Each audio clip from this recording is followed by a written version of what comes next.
Hi welcome to my channel Madhus educationers. This is your Madhusudan.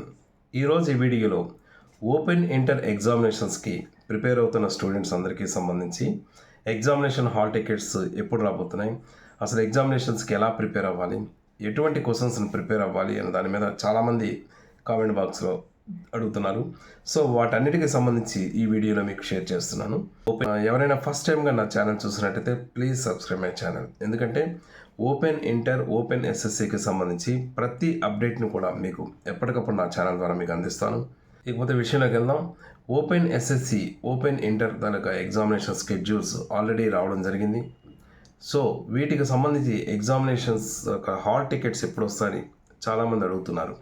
Examination hall tickets status మనం ఒకసారి చూసినట్టయితే hall tickets అనేవి ఎగ్జామినేషన్స్కి ముందు ఒక 1 వీక్, మీ ఎగ్జామినేషన్ డేట్ ఎప్పుడైతే ఉందో ఆ డేట్ నుంచి 1 వీక్ to 10 days బిఫోర్గా ఈ హాల్ టికెట్స్ అనేది రావడం జరుగుతుంది. సో హాల్ టికెట్స్ వచ్చిన తర్వాత మీకు వచ్చే సెంటర్, అందులో మీ సబ్జెక్ట్స్, మీ నేము, మీ ఎగ్జామినేషన్ సెంటర్ అన్నీ కూడా మీరు చెక్ చేసుకోవాల్సి ఉంటుంది.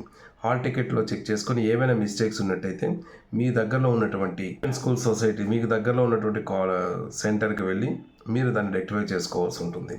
ఇకపోతే ఓపెన్ ఇంటర్, ఓపెన్ 10th సంబంధించి ఎటువంటి క్వశ్చన్స్ ప్రిపేర్ అవ్వాలని చాలామంది అడుగుతున్నారు. స్కూల్ సొసైటీ వాళ్ళు మనకు మెటీరియల్ ఇవ్వడం జరిగింది. మీకు మెటీరియల్ ఆల్రెడీ మీకు ఇవ్వడం జరిగింది. సో ఈ మెటీరియల్లో మ్యాక్సిమం క్వశ్చన్స్ అన్నీ కూడా ఈ మెటీరియల్ నుంచి అయితే వస్తాయి. బయట టెక్స్ట్ బుక్స్లో కానీ, గైడ్స్ కానీ వాటన్నిటిలో చదవాల్సిన అవసరం అయితే ఉండదు. మ్యాక్సిమం ఇందులో ఉండే క్వశ్చన్స్ ఇవ్వడం జరుగుతుంది. అయితే ప్రతి ఒక్కరు కూడా ఎవరైతే ఓపెన్ ఇంటర్, ఓపెన్ 10th రాస్తున్నారో వాళ్ళందరూ ఒక విషయం గుర్తుపెట్టుకోండి. అసలు ఓపెన్ ఇంటర్, ఓపెన్ 10th అనేది ఒక డిస్టెన్స్ ఎడ్యుకేషన్ మోడ్.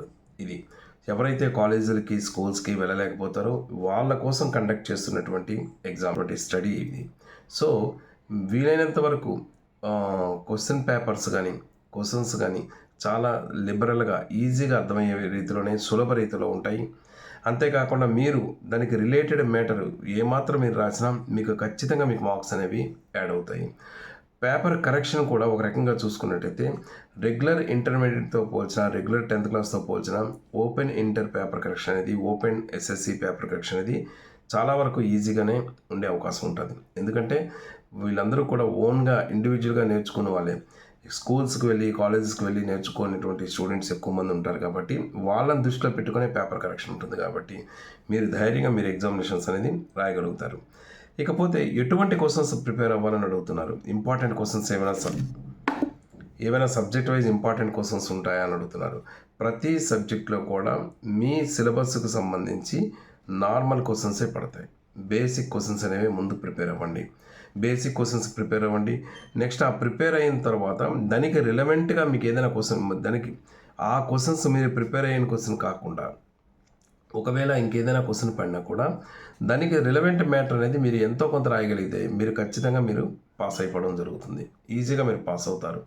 సో దాని రిలవెంట్ మ్యాటర్ అనేది తయారు చేసుకోండి. ఏ సబ్జెక్ట్ అయినా సరే, ఏ క్వశ్చన్ పడినా కూడా రాదు అని విడిచిపెట్టకుండా ఖచ్చితంగా రాయండి.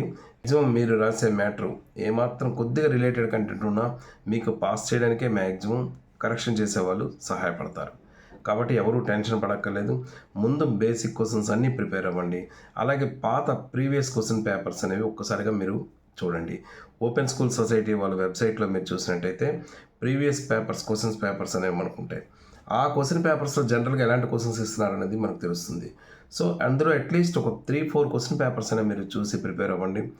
మ్యాక్సిమం క్వశ్చన్స్ అనేవి అందులోనివి కవర్ అయ్యే అవకాశం అయితే ఉంటుంది. సంబంధించి ఇంకేదైనా అప్డేట్ ఉన్నట్టయితే మీకు తప్పకుండా నేను షేర్ చేస్తాను. ఈ వీడియోకి సంబంధించి మీకు ఇంకేమైనా డౌట్స్ ఉన్నట్టయితే కామెంట్ బాక్స్లో షేర్ చేయండి. డెఫినెట్గా ఇన్ఫర్మేషన్ మీకు ఇస్తాను. Thank you so much for your watching. This is your Madhusudan. Thank you.